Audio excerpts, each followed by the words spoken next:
Hi, everyone. Thanks for joining us. Sorry, we're getting started a little bit late this morning. Here we go. March meeting. Congratulations to the new exec team, to Sierra, Sydney, and Sarah. We will be in touch about how to transfer over the positions. There are still positions available as well, but I'm just going to leave that to all of you to fill next year. You could fill it with new incoming OT1s so that they can carry over the position for 2 years or however you decide to work it. If anyone really wants a position that's available, you can go ahead and contact Sierra or myself, and we can try and work on something before next year starts, but it's not a big deal. You have your president and vice president, so you're good to go. If you have any questions, let me know. Again, congratulations. Here's reminders for conference. Tomorrow is the last day to register for early bird pricing. So if you're planning on going and you haven't registered, I would make sure you do so by tomorrow. And then there's just information on what you need to qualify for Dean's reimbursement. There's a new survey this year you need to fill out that's there. This has been in multiple emails, so if you've already done it, you can just ignore this. But just reminders for those of you who haven't.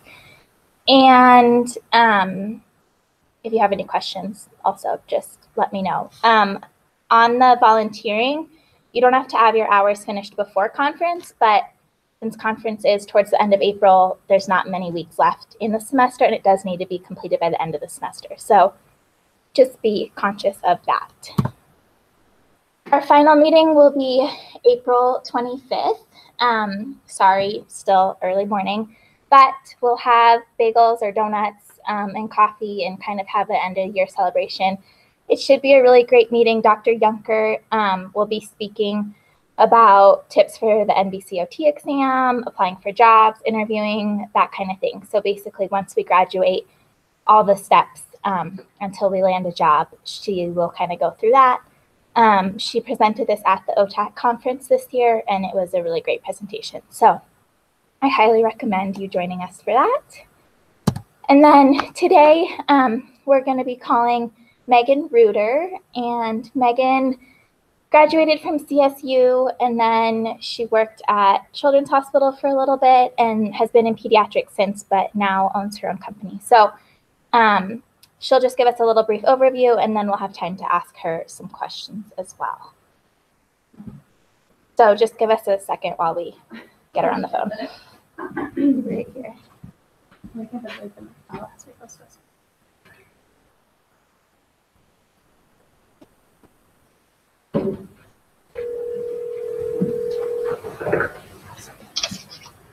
Hello. Hi, you're on speakerphone. I'm a speaker? Okay. Yeah. There's like 5 of us here, but then people online. Okay, awesome. Are you going to FaceTime or should I just start talking? Yeah, we can just call. This works fine if that works for you. Okay, yeah, perfect. Yeah. Okay. Hi, everyone. My name is Megan Reuter. I'm an occupational therapist, and I have worked since 2009. I started both at Children's Hospital, Colorado, and also at a home care agency in the community. And the home care agency was all with pediatrics, and we worked from kids that are 0 to 18, and all various types of diagnoses in the home. And I also work at Children's Hospital Colorado, and I've been there since 2009 too, on the inpatient side. So Children's Hospital is obviously an awesome organization to work for, and there's lots of different areas that you can work in there. There's outpatient at the hospital. You can work in the burn unit. You can work just solely doing feeding. So there's a lot of different avenues to work over at Children's Hospital, and there's various locations, which I'm sure a lot of you guys are aware of. And I'm over at the main campus way out by Fitzsimmons. And I've been on the inpatient team there for about 9 years. Various roles that I have done there. I'm on the swallow team, so I do the swallow studies kind of under the with radiology and kind of watching the kids and making sure that they're safe to eat. I've also been a part of the NAVIC clinic, which is the non-accidental brain injury clinic. So the little kiddos that are abused or shaken baby or anything like that. There's a whole clinic that we see them inpatient, but then we also follow them for lots of visits post-stay. So there's lots of different clinics like that out at Children's that you can be a part of. So that's one of the clinics that I've done there. And then I've also just been on the inpatient rehab team. And that is where we see kiddos that have gone through pretty intense situations. So they've either had like a very severe brain injury, or they've had a severe stroke or a severe surgery, or a tumor, or we get the kiddos that are really, really intense. They fly from a lot of different states around to come to that specific children's location because of the emergency care and the inpatient facilities that they have there. So there's a lot of really, really unique cases that we get there that you don't hear about a lot, but that end up being really common at the hospital because of the specialties that they can offer there. So those kiddos we see on a very intense basis. We start with them down in the PICU, which is the Pediatric Intensive Care Unit, doing just basic STEM work, trying to alert them, trying to see, if they can sit up, if they can kind of even tolerate activity, doing a lot of assessment of how bad their injury is, and what our plan is going to be. And then we follow them all the way up to the floor, and kids are generally there for like maybe 4 weeks to up to, we've had kids that a little bit more unusual have been there for over a year, usually because of some other outstanding circumstances. They're not able to find a family that can care for them or things like that. So that is a pretty intense setting, but it's very fast-paced, it's very quick, and it's a very exciting place to work. And so I have worked there. I did 7 years on the inpatient team, and now I am just PRN staff. So my responsibility with that is to go in at least 1 week in a month and work, and then I fill in for other staff. And my main reason for doing that was to stay home with my own kids a little bit more. But I'm still there at the hospital at least 1 week in a month, and then I fill in for swallow studies and other avenues like that. And then for home care, I started at the same time in 2009 with professional pediatric home care out in the community, and that job is much more flexible. You get to make your own schedule. You get to kind of decide what parts of town you want to work in. You're doing therapy in the kiddos' homes, which can be a good and a bad thing. And it's a lot easier at the hospital. You have to be there, and I was doing 10-hour shifts, so there's not a lot of flexibility. But it's also, very exciting, very fast-paced. And then home care, you get a lot of cancellations, and so it's a lot more flexible. You can kind of rearrange your schedule if you have other things that you want to do. So it was a really nice balance for me to do the two of them. So I did that for several years.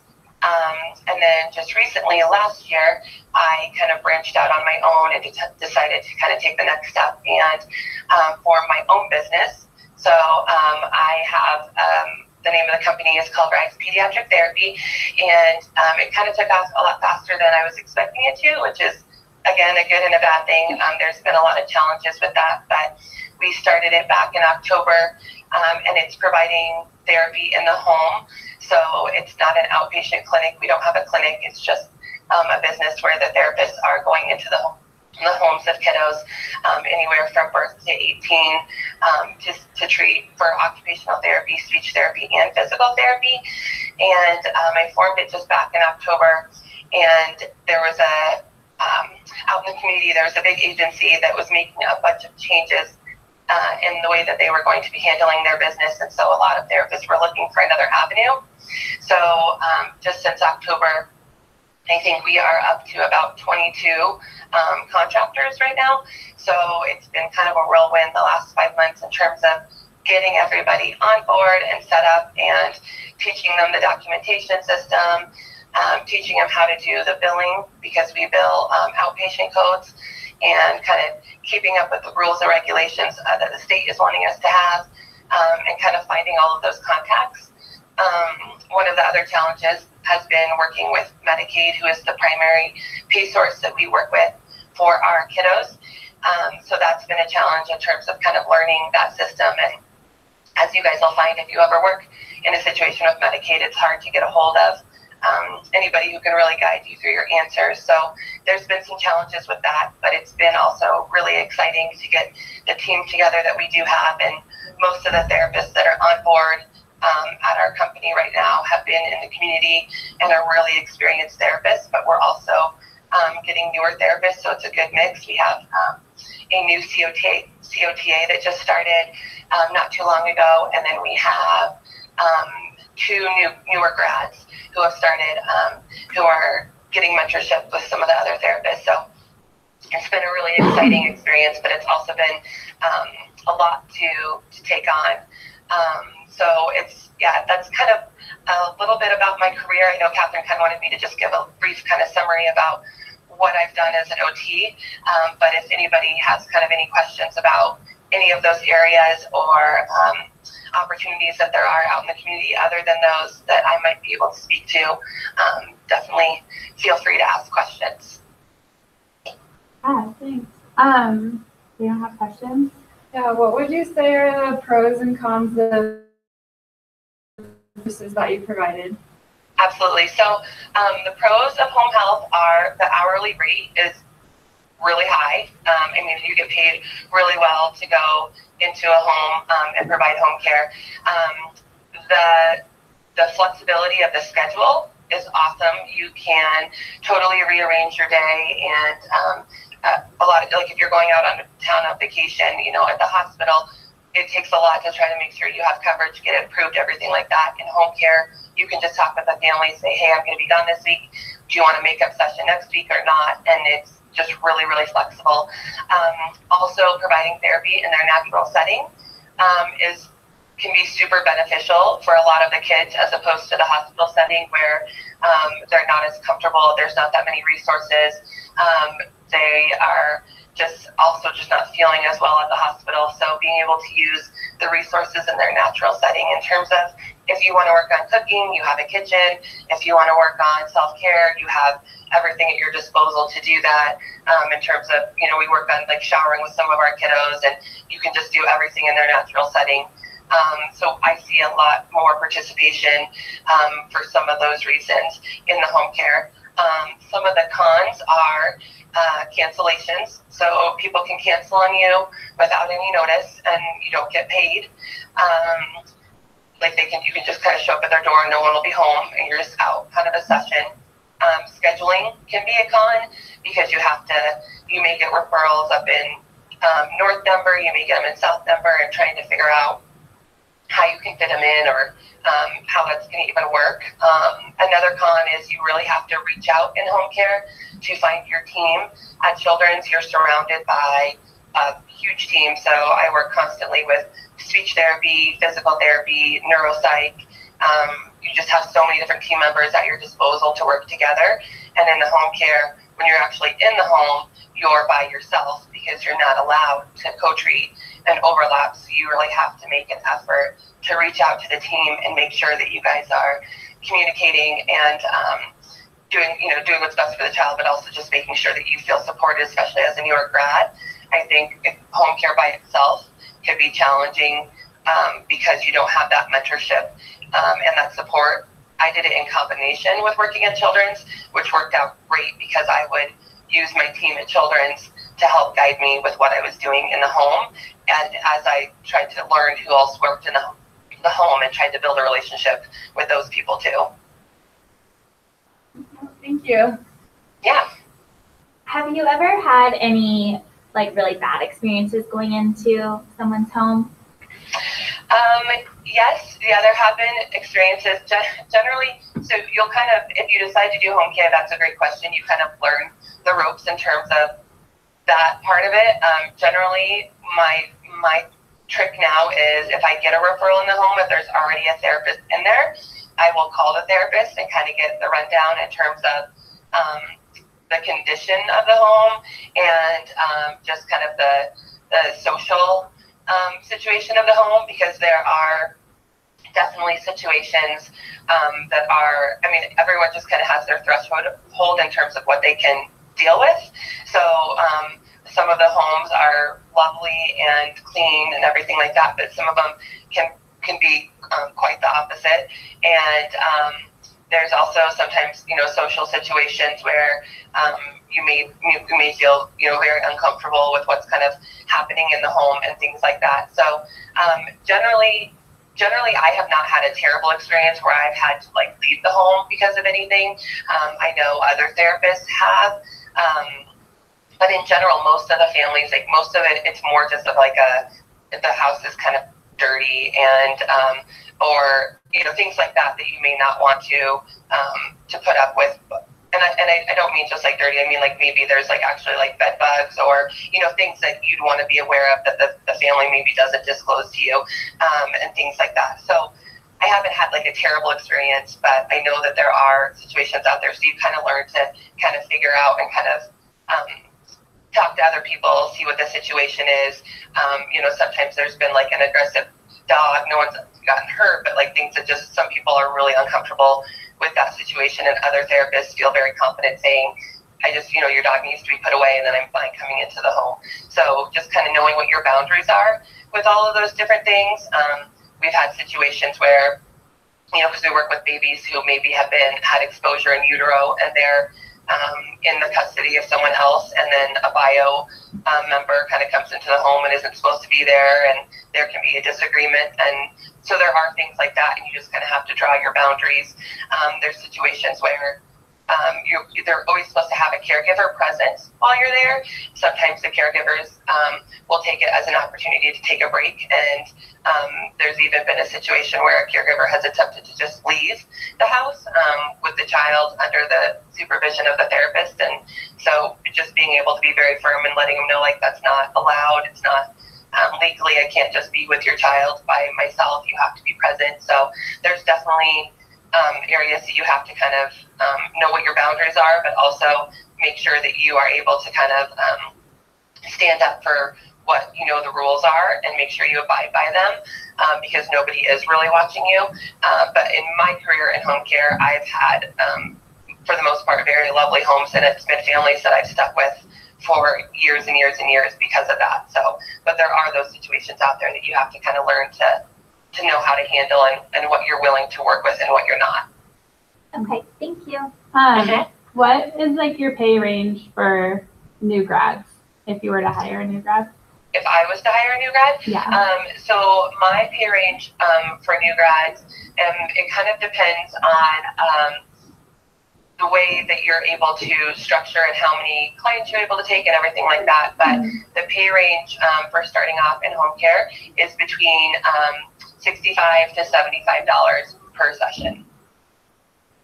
Okay.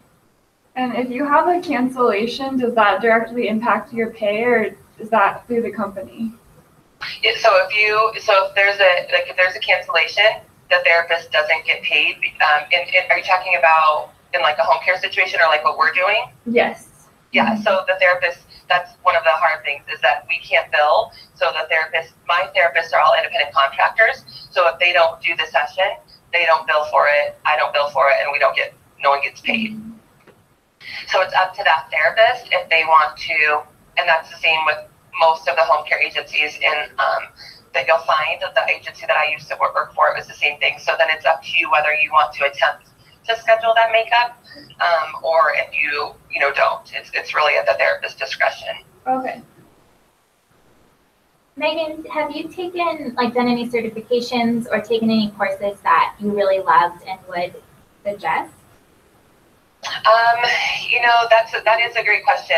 I recently have not taken any courses that I'd say that's a hard question, because there's a lot of courses that you sign up for, and it wasn't kind of exactly what you thought it was going to be. So I've taken courses like the Wilberger protocol with the brushing technique, which I actually found was pretty interesting.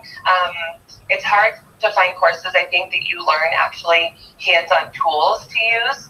And I think that's something that's always just been kind of a challenge with our profession, is a lot of the courses give you a lot of knowledge and a lot of the background, but there's not a lot of hands-on, then how would I actually do that? So the courses I tend to like are kind of the courses that are a little bit more I'm going to take those other courses for kind of the theory and the knowledge, but I kind of like the hands-on courses. So the Wilberger protocol, or kinesiotaping, or the Beckman feeding protocol, things like that, where it's actually a technique or a protocol that you're actually using that you can utilize in your sessions, I find to be really beneficial.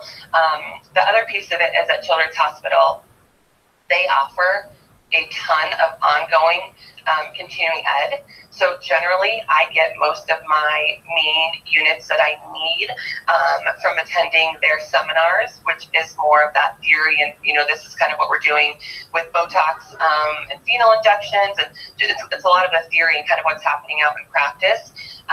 And so I get that from Children's, but then I kind of like to do those hands-on courses out in the community. So I think everybody is different in terms of what they're kind of aiming to get from those different courses, but I kind of like some of those. I don't want to use the word basic and simple, but they are more just actually teaching you how to apply something in your actual treatments, and I find that to be really beneficial and useful, as opposed to just hearing kind of more of the theory. Thank you. How does your referral process work? Did you take a lot of clients that you saw at your previous home health agency, and how do you go about getting new referrals? Yeah, that's a great question. So a lot of our therapists, their caseloads did follow them. So that was a great start for everybody to kind of have initially the caseload that they kind of wanted. But for we do have a handful of therapists that didn't come from that agency. And so the referral process has kind of just fallen upon us. I work with a doctor's office in the community that found out prior to me forming this business that I took personal referrals.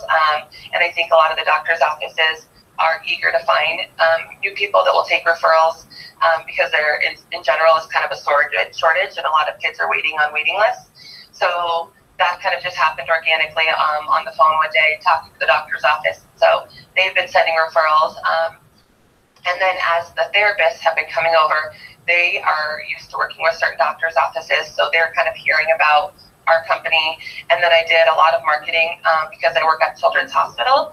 I did a lot of talking with the people out there in terms of the coordinators. There's different coordinators on the different floors that help coordinate discharges.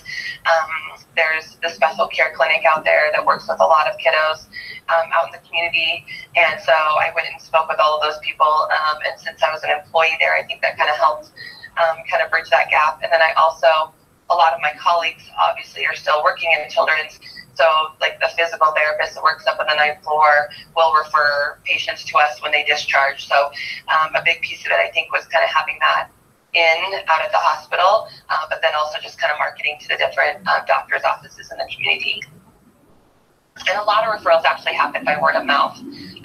That's what was happening. Even the agency I worked for before, it was surprising that most of my referrals that I picked up came from other therapists because I knew it would be a kiddo that I want in an area I wanted, in a situation I wanted. So we kind of formed our own little referral system, which some of my therapists do too, because they just have that kind of community. Any other questions? What would you recommend if someone wanted to be a home health therapist? Would you recommend them working in a pediatric setting prior to, or is that a setting that they could go into right after graduation? It is a setting that for good or for bad, it is a setting that they will hire you pretty much immediately coming right out of school. So my recommendation, because that could easily happen, is that if you decide to do that, I think it's a really challenging area to go in and have that be the only thing that you do and really expect to grow as a therapist in terms of, your treatment and your skills and everything like that. So I think doing it in conjunction with another setting is ideal, like either some kind of a clinic or somewhere where you have some sort of a team that you are always present with, or you have immediate access to, because that's a big part of learning. So, but absolutely, you could graduate and go to pretty much any of the home health companies, and they will hire you as a new grad. Any other questions? Thank you so much for talking with us, Megan. Sure, absolutely. And if any of you guys have any questions down the road, or if I can be of any help of resources or anything like that, you can get my information from Catherine. Yeah. Thank you. Thank you. Thank All you. right. All right, thanks. Thank you. Bye. Bye.